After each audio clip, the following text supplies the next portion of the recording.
வணக்கம் நண்பர்களே. நீங்க தடவையா திருச்சி ஏர்போர்ட்லேருந்து ட்ராவல் பண்ண போறீங்கன்னா, இந்த வீடியோ கண்டிப்பா உங்களுக்கு முக்கியமானதா இருக்கும். நீங்க டொமஸ்டிக் பேசஞ்சரா இருந்தாலும் சரி, இல்ல வெளிநாட்டுக்கு போறவரா சரி, ஒரு பேசஞ்சரா ஏர்போர்ட்ல வந்து என்னென்ன ஃபாலோ பண்ணணும், டிபார்ச்சர் கேட்ல இருந்து நீங்க ஃப்ளைட்டுக்கு போற வரைக்கும் நீங்க என்னென்ன பண்ணணும் என்பத சிம்பிளா ரொம்ப ஈஸியா வந்து இந்த வீடியோல வந்து நான் எக்ஸ்பிளைன் பண்ணியிருக்கேன். இந்த வீடியோவ ஸ்கிப் பண்ணாம முழுசா பாருங்க. கண்டிப்பா உங்களுக்கு பயனுள்ளதா இருக்கும். வாங்க வீடியோக்குள்ள போகலாம். புதுசா கட்டுன திருச்சி ஏர்போர்ட்ல பார்த்தீங்கன்னா, ஃபர்ஸ்ட் ஃப்ளோர்ல வந்து டிபார்ச்சரும், கீழ வந்து அரைவலும் இருக்கு. டிபார்ச்சர்ன்றது என்னன்னா, ஒரு பேசஞ்சர் வந்து ஃப்ளைட்ல வந்து டிராவல் பண்றவங்க இந்த டிபார்ச்சர் வழியா தான் போவாங்க. அரைவல்னா வேற ஊர்ல இருந்து திருச்சிக்கு வந்து ஃப்ளைட்ல வந்திருப்பாங்க. அவங்க வந்து அரைவல் கேட் வழியா தான் வந்து வெளிய வருவாங்க. நீங்க டிபார்ச்சர் பேசஞ்சர்ன்றதுனால, நீங்க கார்ல வந்தீங்கன்னா, டைரக்ட்டா வந்து நீங்க ஃபர்ஸ்ட் ஃப்ளோர் போயிரணும். 4 டிபார்ச்சர் கேட் இருக்கு. அது எப்படி மென்ஷன் பண்ணியிருக்காங்கன்னா, entry D1, D2, D3, D4 அப்படின்னு மென்ஷன் பண்ணியிருக்காங்க. இந்த 4 என்ட்ரில வந்து D3ல மட்டும் தான் வந்து பேசஞ்சர் வந்து அக்செப்ட் பண்றாங்க. நீங்க டொமஸ்டிக் பேசஞ்சரா இருந்தாலும் சரி, இல்ல இன்டர்நேஷனல் பேசஞ்சராலும் சரி, D3 கேட் வழியா தான் நீங்க ஏர்போர்ட் உள்ள போக முடியும். நீங்க டொமஸ்டிக் ஃப்ளைட்லேருந்து ட்ராவல் பண்ண போறதா இருந்தீங்கன்னா, உங்களுடைய ஃப்ளைட் டிபார்ச்சர் டைம்லேருந்து 2 மணி நேரத்துக்கு முன்னாடி வந்து செக் இன் கவுண்ட் வந்து ஸ்டார்ட் பண்ணிடுவாங்க. அதேபோல நீங்க இன்டர்நேஷனல் ஃப்ளைட்ல வந்து நீங்க ட்ராவல் பண்ண போறீங்கன்னா, 3 மணி நேரத்துக்கு முன்னாடி வந்து செக் இன் கவுண்ட் வந்து ஸ்டார்ட் பண்ணிடுவாங்க.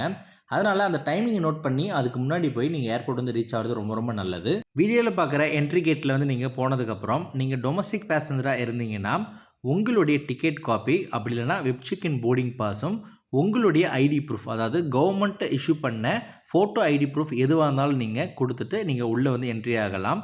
ஒருவேளை நீங்க இன்டர்நேஷனல் பேசஞ்சரா இருந்தீங்கன்னா, உங்களுடைய டிக்கெட் காப்பியும், அடுத்தது உங்களுடைய பாஸ்போர்ட்டும் வந்து நீங்க காட்டணும். சிஎஸ்எஃப் வந்து உங்களோட டாக்குமெண்ட்ட செக் பண்ணதுக்கப்புறம் ஏர்போர்ட் உள்ள போக விடுவாரு. நீங்க உங்களுடைய டிக்கெட் காப்பிய வந்து மொபைல்ல கூட காட்டலாம். எந்த இஷ்யூவும் கிடையாது. ஆனா அது வந்து பிடிஎஃப் ஃபார்ம்ல இருக்கணும். நீங்க ஏர்போர்ட் உள்ள போனதுக்கப்புறம் லெஃப்ட் சைட்ல பார்த்தீங்கன்னா, டொமஸ்டிக் டிபார்ச்சர், ரைட் சைட்ல வந்து இன்டர்நேஷனல் டிபார்ச்சர். ஃபர்ஸ்ட்டு வந்து டொமஸ்டிக் ஃப்ளைட்ல எப்படி போகணும்னு சொல்லிட்டு பார்ப்போம். அடுத்தது வந்து இன்டர்நேஷனல் ஃப்ளைட்ல வந்து எப்படி போகணும்னு சொல்லிட்டு பார்ப்போம். ஏர்போர்ட் உள்ள என்டர் ஆனதுக்கப்புறம் லெஃப்ட் சைட்ல இருந்து நீங்க டைரக்ட்டா டுவர்ட்ஸ் நீங்க நடந்து போனீங்கன்னா, உங்களுக்கு வந்து லாஸ்ட்ல வந்து செக் இன் கவுண்டர் இருக்கும். திருச்சி ஏர்போர்ட்ல வந்து டொமஸ்டிக் ஃப்ளைட் வெறும் இண்டிகோ ஏர்லைன்ஸ் மட்டும் தான் ஆப்பரேட் பண்றாங்க. அவங்களுடைய செக் இன் கவுண்டர் மட்டும் தான் இருக்கும். இந்த செக் இன் கவுண்டருக்கு போறதுக்கு முன்னாடி பார்த்தீங்கன்னா, நீங்க ரைட் சைட்ல கியாஸ் மிஷின் அப்படின்னு சொல்லிட்டு இருக்கும். இந்த கியாஸ் மிஷின்னா என்னன்னு பார்த்தீங்கன்னா, செல்ஃப் செக் இன் மிஷின் அப்படின்னு சொல்லுவாங்க. ஒருவேளை உங்களுக்கு வந்து செக் இன் லக்கேஜ் எதுவும் இல்ல அப்படின்ற பட்சத்தில, நீங்க என்ன பண்ணலான்னா, அந்த கியாஸ் மிஷின்ல உங்களுடைய பிஎன்ஆர வந்து என்ட்ரி பண்ணி, நீங்க வந்து போர்டிங் கார்டு வந்து எடுத்துக்கலாம். அந்த போர்டிங் கார்டு எடுத்து கூட நீங்க டிராவல் பண்ணலாம். நீங்க வந்து செக் இன் கவுண்டருக்கு போகணும்னு அவசியம் கிடையாது. ஒருவேளை உங்களுக்கு வந்து செக் இன் லக்கேஜ் இருக்குன்னா, கண்டிப்பா நீங்க வந்து செக் இன் கவுண்டருக்கு ரிப்போர்ட் பண்ணி தான் ஆகணும். செக் இன் கவுண்டர்ல நீங்க ரிப்போர்ட் பண்ணதுக்கப்புறம், உங்களுடைய ஐடி ப்ரூஃபும், உங்களுடைய டிக்கெட் காப்பிய வந்து நீங்க குடுத்தீங்கன்னா, அங்க இருக்கிற செக் இன் ஸ்டாஃப் வந்து உங்களோட டீட்டெயில்ஸ் எல்லாம் செக் பண்ணதுக்கப்புறம், உங்கள வந்து அக்செப்ட் பண்ணுவாங்க. அதாவது செக் இன் பண்ணுவாங்க. செக் இன் பண்ணிட்டு உங்களுக்கான போர்டிங் பாஸ் வந்து உங்களுக்கு குடுப்பாங்க.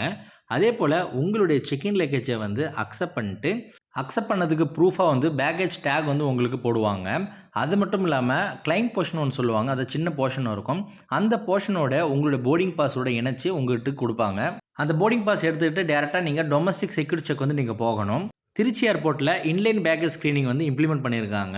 அப்படின்னா என்னன்னு பார்த்தீங்கன்னா, நீங்க மதுரை, கோயம்புத்தூர், சேலம் இது போல சின்ன ஏர்போர்ட்ல வந்து நீங்க டிராவல் பண்ணீங்கன்னா, நீங்க ஏர்போர்ட் உள்ள போனதுக்கப்புறம் உங்களுடைய செக் இன் லக்கேஜ நீங்க எக்ஸ்ரேல வந்து ஸ்கிரீன் பண்ணதுக்கப்புறம், அதுக்கப்புறமா நீங்க செக் இன் கவுண்டருக்கு போணும். சென்னை, ஹைதராபாத், கொச்சின், பாம்பே, டெல்லி இது போல பெரிய ஏர்போர்ட்ல நீங்க போனீங்கன்னா, ஏர்போர்ட் உள்ள போனதுக்கப்புறம் டைரக்ட்டா நீங்க செக் இன் கவுண்டருக்கு போவீங்க. அதுக்கப்புறம் தான் உங்களுடைய செக் இன் லக்கேஜ வந்து ஸ்கிரீன் பண்ணுவாங்க. இதே ப்ரோசஸ் தான் இனி திருச்சியில ஃபாலோ பண்ணுவாங்க. இந்த இன்லைன் பேக்கேஜ் ஸ்கிரீனிங்கில ஒரு பிரச்சனை இருக்கு. என்னன்னு பார்த்தீங்கன்னா, சப்போஸ் செக் இன் லக்கேஜ்ல நீங்க ஃப்ளைட்ல வந்து கொண்டு போகக்கூடாத பொருள் எதா கொண்டு போனீங்கன்னா, என்ன பண்ணுவாங்கன்னா, உங்கள பேக்கேஜ் இருக்கிற இடத்துக்கு வந்து டைரக்ட்டா கூட்டிட்டு போயிட்டு, அங்க வந்து பிசிக்கல் செக் பண்ணி, அந்த ஐட்டத்த வந்து ரிமூவ் பண்ணதுக்கு அப்புறம் தான் உங்களுடைய லக்கேஜ வந்து ஃப்ளைட்ல போறதுக்காக அக்செப்ட் பண்ணுவாங்க. சப்போஸ் இதெல்லாம் வந்து டைம் இருந்தா நடக்கும். டைம் இல்லாத பட்சத்தில என்ன பண்ணுவாங்கன்னா, உங்களுடைய செக் இன் லக்கேஜ வந்து ஃப்ளைட்ல வந்து லோட் பண்ணாம இருக்கிறது கூட சான்சஸ் இருக்கு. அதனால செக் இன் லக்கேஜ்ல என்ன பொருள் கொண்டு போணும், கொண்டு போகக்கூடாது அப்படின்னு தெரிஞ்சுக்கிட்டு நீங்க பேக் பண்றது ரொம்ப நல்லது. அடுத்தது உங்களுடைய போர்டிங் பாஸ எடுத்துக்கிட்டு டைரக்ட்டா நீங்க டொமஸ்டிக் செக்யூரிட்டி செக் வந்து நீங்க போகணும். செக் இன் கவுண்டர்லேருந்து லெஃப்ட்ல பார்த்தீங்கன்னா, உங்களுக்கு வந்து செக்யூரிட்டி செக் இருக்கும். செக்யூரிட்டி செக்ல என்ன பண்ணுவாங்கன்னா, உங்களையும் உங்களுடைய ஹேண்ட் லக்கேஜும் வந்து ஸ்கிரீன் பண்ணுவாங்க. செக்யூரிட்டி செக்கில் நீங்கள் என்ன பண்ணணும்னா, உங்களுடைய ஹேண்ட் லக்கேஜில் இருக்கிற எல்லா எலக்ட்ரானிக் ஐட்டமை எடுத்து தனி ட்ரேயில் வைக்கணும். உதாரணமாக லேப்டாப், மொபைல் ஃபோன்லாம் இருந்தால் தனியாக எடுத்து ட்ரேயில் வைக்கணும். அடுத்தது ஒயர் சம்மந்தப்பட்டது எல்லாமே எடுத்து தனி ட்ரேயில் வைக்கணும். அதாவது மொபைல் சார்ஜர், உங்கள் லேப்டாப் சார்ஜர், ஹெட்செட் இது போல் ஒயர் சம்மந்தப்பட்டதெல்லாம் தனி ட்ரேயில் வைக்கணும். அடுத்தது உங்களுடைய பர்ஸ், அது மட்டும் இல்லாமல் உங்களோட பெல்ட்டெல்லாம் ரிமூவ் பண்ணி தனி ட்ரேயில் வைக்கணும். இது எல்லாமே எடுத்து தனித்தனியாக நீங்கள் வந்து ஸ்கேனிங் அனுப்பணும். ஸ்கேன் பண்ணதுக்கப்புறம் உங்களையும் வந்து பேக்கேஜும் ஸ்க்ரீன் பண்ணதுக்கப்புறம் அடுத்தது என்ன பண்ணுவாங்கன்னா, உங்களை வந்து ஃபர்தராக வந்து உள்ளே போகிறதுக்காக அக்செப்ட் பண்ணுவாங்க. இந்த ஏரியாவை வந்து போர்டிங் ஏரியா அப்படி இல்லைனா வந்து வெயிட்டிங் ஏரியா அப்படின்னு சொல்லுவாங்க. இங்கே என்னென்ன இருக்கும் பார்த்தீங்கன்னா, உங்களுக்கான போர்டிங் கேட் இருக்கும். இந்த போர்டிங் கேட் வழியாக தான் நீங்கள் வந்து ஃப்ளைட்டுக்கு வந்து ரீச் பண்ண முடியும். இந்த போர்டிங் கேட்டில் 2 டைப் ஆஃப் போர்டிங் கேட் இருக்குது. ஒன்று வந்து பார்த்தீங்கன்னா ஏரோ பிரிட்ஜ் மூலிமா நீங்கள் வந்து ஃப்ளைட் வந்து ரீச் பண்ணுறது. இன்னொன்று வந்து பஸ் போர்டிங் அப்படின்னு சொல்லுவாங்க. அப்படின்னா என்னென்னா, ஏர்கிராஃப்ட் வந்து வேறு இடத்துல இருக்கும். அதனால் பஸ்ஸில் வந்து உங்களை வந்து போர்ட் பண்ணி அந்த பஸ்ஸு வந்து ஏர்கிராஃப்ட் இருக்கிற இடத்துக்கு போனதுக்கப்புறம் அதுக்கப்புறமா தான் நீங்கள் வந்து பஸ்ஸில் இருந்து அந்த ஃப்ளைட் உள்ள வந்து என்ட்ரு ஆவீங்க.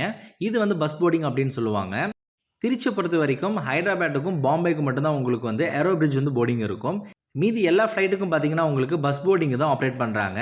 ஏன்னா சின்ன செக்டருக்கு எல்லாமே வந்து ஏடிஆர் 72 ஃப்ளைட் வந்து ஆப்ரேட் பண்ணுறாங்க. பாம்பேக்கும் ஹைதராபாத்துக்கும் பார்த்தீங்கன்னா உங்களுக்கு ஏர்பஸ் வந்து ஆப்ரேட் பண்ணுறாங்க. ஏர்பஸ், போயிங் இது போல் பெரிய ஏர்கிராஃப்ட் மட்டும்தான் உங்களுக்கு ஏரோ பிரிட்ஜ் மூலிமா கனெக்ட் பண்ண முடியும். உங்கள் ஃப்ளைட்டோடைய போர்டிங் கேட் வந்து எங்கே இருக்குது அப்படின்னு நீங்கள் தெரிஞ்சுக்கணுன்னா, உங்களுடைய போர்டிங் பாஸ்லேயே வந்து மென்ஷன் பண்ணியிருப்பாங்க. அந்த போர்டிங் பாஸில் இருக்கிற போர்டிங் கேட்டுக்கு போய் நீங்கள் ரீச் ஆகணும். பஸ் போர்டிங்னா உங்களுக்கு கீழே தான் இருக்கும். அதுக்காக வந்து நீங்கள் டேரெக்டாக நீங்கள் நேராக நடந்து போனீங்கன்னா லாஸ்ட் எண்டில் வந்து உங்களுக்கு லிஃப்ட் ஃபெசிலிட்டிஸும் எக்ஸ்கலேட்டரும் இருக்கும். அதை யூஸ் பண்ணி நீங்கள் கீழே போகலாம். கீழே பார்த்தீங்கன்னா உங்களுக்கு 2 போர்டிங் கேட் இருக்குது. அந்த போர்டிங் கேட் வழியாக தான் உங்களுக்கு பஸ் போர்டிங் வந்து பண்ணுவாங்க. போர்டிங் வந்து எப்போ ஸ்டார்ட் பண்ணுவாங்க பார்த்தீங்கன்னா, டொமஸ்டிக் ஃப்ளைட்டாக இருந்துச்சுன்னா ஃப்ளைட்டுக்கு 35 நிமிஷத்துக்கு முன்னாடி வந்து ஸ்டார்ட் பண்ணுவாங்க. அதே போல் 20 நிமிஷத்துக்கு முன்னாடி வந்து க்ளோஸ் பண்ணிவிடுவாங்க. நீங்கள் போர்டிங் ஸ்டார்ட் பண்ணதுக்கப்புறம் அந்த போர்டிங் கேட் வழியாக நீங்கள் வந்து ஃப்ளைட்டு போய் ரீச் பண்ணலாம். இது வந்து பஸ் போர்டிங்கிறதுனால போர்டிங் கேட் அடுத்தது ஒரு கோச் இருக்கும், அதாவது பஸ் இருக்கும். அந்த பஸ் உள்ள ஏறினதுக்கப்புறம் அந்த பஸ்ஸு வந்து நீங்கள் எந்த ஃப்ளைட்லேருந்து நீங்கள் ட்ராவல் பண்ண போகிறீங்களோ அந்த ஏர்கிராஃப்ட்டுக்கு போய் அது போய் நிற்கும். அதுக்கப்புறம் நீங்கள் அங்கேருந்து இறங்கி நீங்கள் ஃப்ளைட் உள்ளே போயிட்டு நீங்கள் வந்து ட்ராவல் பண்ணலாம். ஃப்ளைட்டுக்குள்ளே போனதுக்கப்புறம் உங்களுடைய போர்டிங் பாஸில் வந்து உங்களோட சீட் நம்பர் வந்து மென்ஷன் பண்ணியிருப்பாங்க. அந்த சீட்டில் தான் நீங்கள் வந்து ட்ராவல் பண்ண முடியும். அடுத்தது ஃப்ளைட் வந்து டேக் ஆஃப் ஆகி உங்கள் ஃபைனல் டெஸ்டினேஷன் போனதுக்கப்புறம் உங்களுடைய அரைவல் பெல்ட்டில் உங்களோட செக்கிங் லக்கேஜ் வரும். அதை வந்து நீங்கள் கலெக்ட் பண்ணிக்கலாம். அடுத்தது நீங்கள் இன்டர்நேஷ்னல் பேசஞ்சராக இருந்தீங்க, அதாவது வெளிநாட்டுக்கு போகிறீங்கன்னா நீங்கள் ஏர்போர்ட் உள்ள வந்ததுக்கப்புறம் ரைட் சைடில் பார்த்தீங்கன்னா இன்டர்நேஷ்னல் பேசஞ்சருக்கான செக்இன் கவுண்டர் இருக்கும். டொமஸ்டிக் என்ன ப்ரொசீஜரோ அதே தான் வந்து இன்டர்நேஷ்னல் ஃப்ளைட்டுக்கும். ஒரே ஒரு அடிஷ்னல் மெஷர் இருக்குது. அது என்னென்னு பார்த்தீங்கன்னா இமிக்ரேஷன். நீங்கள் டொமஸ்டிக் பேசஞ்சராக இருந்தீங்கன்னா check in counter, security check, boarding gate, அடுத்து ஃப்ளைட்டு. இன்டர்நேஷ்னல் பேசஞ்சராக இருந்தீங்கன்னா செக்இன் கவுண்டர், அடுத்தது இமிக்ரேஷன் நீங்கள் கிளியர் பண்ணணும்.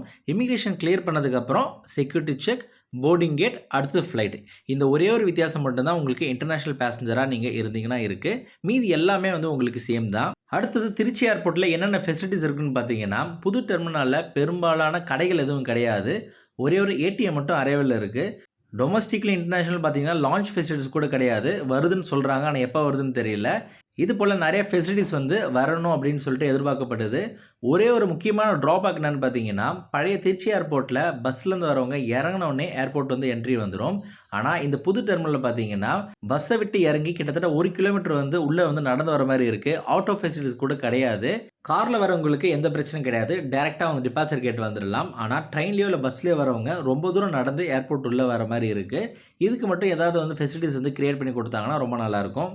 நான் கொடுத்த இன்ஃபர்மேஷன் உங்களுக்கு பயனுள்ளதாக இருந்திருக்கும்னு நம்புகிறேன். உங்களுடைய ஃப்ரெண்ட்ஸ் அண்ட் ஃபேமிலி யாராவது திருச்சியில் இருந்தாலோ இல்லை திருச்சி ஏர்போர்ட் மூலிமா ஃப்ளைட்டை ட்ராவல் பண்ணாங்களோ அவங்களுக்கு இந்த வீடியோ ஷேர் பண்ணுங்கள். கண்டிப்பாக அவங்களுக்கும் பயனுள்ளதாக இருக்கட்டும். உங்களுக்கு ஃப்ளைட் ட்ராவலை பற்றி வேறு ஏதாவது டவுட் இருந்தாலும் கமெண்ட் செக்ஷனில் கமெண்ட் பண்ணுங்கள். கண்டிப்பாக அவங்க ரிப்ளை பண்ணுவேன். மேலும் ஃப்ளைட் ட்ராவல் சம்மந்தமான எந்த ஒரு வீடியோக்கும் நம்ம சேனலை மறக்காமல் சப்ஸ்கிரைப் பண்ணிடுங்க. நன்றி, வணக்கம்.